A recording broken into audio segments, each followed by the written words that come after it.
Pemirsa, mega proyek Bali Urban Subway memasuki babak baru. Realisasi dimulainya pembangunan proyek tersebut ditandai upacara ngeruak dan mecaru di Sentral Parkir Kuta pada Rabu 4 September 2024. Dalam kesempatan tersebut, PJ Gubernur Bali, Bupati Badung, dan pimpinan Dirut PT Sarana Bali Dwipa Jaya, PT SBDJ, tampak melakukan peletakan batu pertama.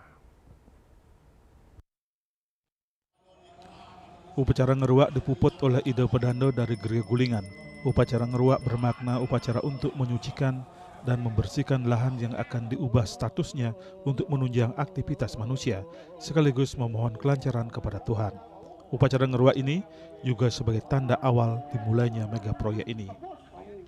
Usai peletakan batu pertama dilakukan persembayangan bersama yang diikuti oleh PJ Gubernur Bali, Bupati Badung, tokoh masyarakat, dan undangan lainnya. Dalam pemaparannya, Ari Askara mengatakan pembangunan Bali Urban Subway ini diinisiasi oleh Pemprov Bali yang kemudian ditindaklanjuti oleh PT Sarana Bali Dwipa Jaya bersama PT Bumi Indah Prima untuk membangun sarana angkutan umum massal berbasis kereta di Pulau Bali. Dalam pelaksanaannya, PT SBDJ telah menetapkan PT Indotech sebagai kontraktor utama bersama China Railway Construction Corporation yang akan bekerjasama dengan kontraktor lokal PT Sinar Bali Bina Karya atau Sinar Bali. Dipilihnya perusahaan-perusahaan ini karena telah terbukti memiliki kemampuan teknis yang mumpuni untuk mengerjakan proyek sebesar ini. Bali Urban Subway akan dibangun dalam 4 fase. Fase pertama Bandara Igusti Ngurah Rai, Kuta Sentral Parkir, Seminyak, Brawa, Cemagi sepanjang 16 km. Fase 2 Bandara Igusti Ngurah Rai, Jimbaran, Undut Nusa Dua sepanjang 13,5 km. Fase 3 Kuta Sentral Parkir, Sesetan, Renon, Sanur masih dalam tahap FS, dan fase 4 Renon, Sukawati, Ubud juga masih dalam tahap FS.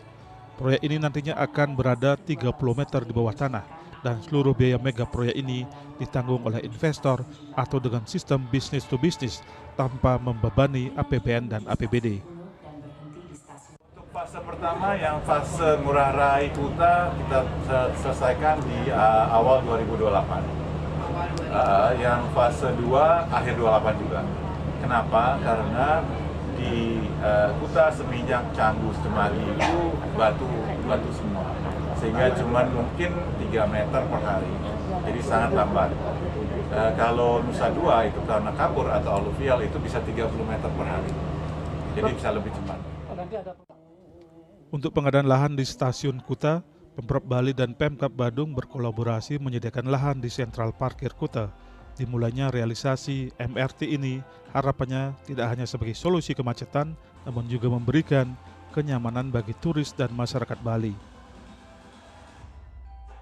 Kalau investor, BIP dan SBDJ sudah memesan 8 tunnel touring mesin TBM yang tadi di gambarnya itu alat bornya. Ini hebat sekali, Jakarta aja hanya pakai 2 tunnel, sini langsung 8 dipakai. Luar biasa, ini nggak main-main itu. Saya bilang banyak, biar cepat sekalian, ingin biar masyarakat Bali bisa cepat merasakan seperti ini loh.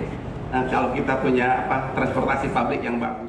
Yang prinsip adalah estetika, keindahan, keaslian Pulau Dewata ini kita jaga, maka modernisasi itu ke bawah. Ini solusinya.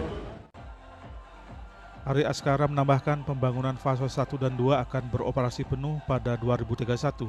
Total nilai investasi untuk fase 1 dan 2 mencapai 10,8 US dollar atau untuk keseluruhan 4 fase senilai 20 miliar dolar. Bali Urban Subway diharapkan tidak hanya memberikan solusi transportasi, tapi juga meningkatkan kualitas hidup dan kesejahteraan masyarakat Bali, serta menjadi warisan berharga bagi generasi mendatang. Proyek ini adalah wujud komitmen untuk membangun Bali yang lebih baik, modern, dan berkelanjutan. Riase Bali TV.